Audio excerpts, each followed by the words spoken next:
Praise the lord. దేవునికి స్తోత్రం కలుగును గాక.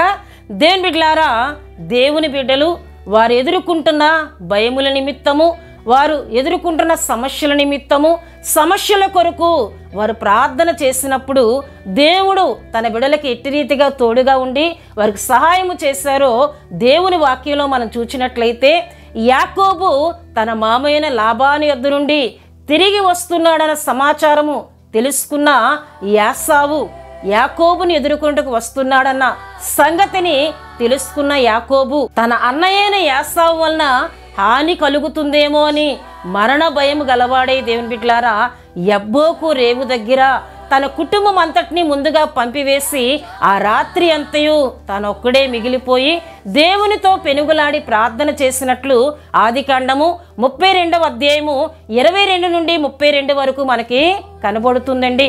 యాకోబు చేసిన ఆ ప్రార్థన విన్న దేవుడు యాసావులో ఉన్న ద్వేషమును పగను తీసివేసి యాసావు యాకోబుని ఎదుర్కొనుటకు వచ్చి ప్రేమతోనూ సమాధానముతోనూ అతన్ని కౌగిలించుకున్నట్లు దేవుని వాక్యంలో మనం చూస్తామండి. అంతేకాకుండా యోధా రాజైన ఆసాను మనం చూచినట్లయితే కూషీయుడైన జెరాహు 1000 మంది సైన్యముతోనూ 300 రథములతోనూ తన మీదికి వస్తున్నాడన్న సంగతిని తెలుసుకున్న ఆసాను మనం చూచినట్లయితే తన యొద్దున్న సైన్యము 5,80,000 మాత్రమే ఉంది.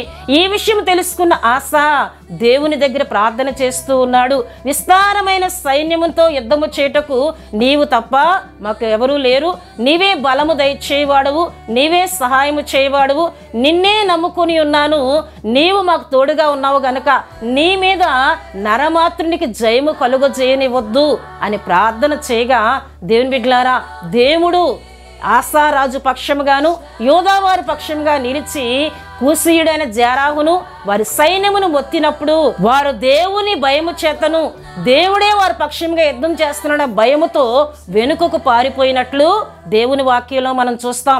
దినవృత్తాంతంలో 2వ గ్రంథము 14వ అధ్యాయము 8 నుండి 13 వరకు మనం చూడగలం. గనుక దేవుని బిడ్డలారా దేవుని బిడ్డలు వారి కలిగిన భయముల కొరకు వారి సమస్యలు పరిస్థితుల కొరకు ప్రార్థన చేసినట్లయితే దేవుడే వారి పక్షముగా ఉండి వారికి సమాధానమును నెమ్మదిని జయమును కలుగజేసే దేవుడిగా ఆయన ఉన్నారు. ఆమేన్.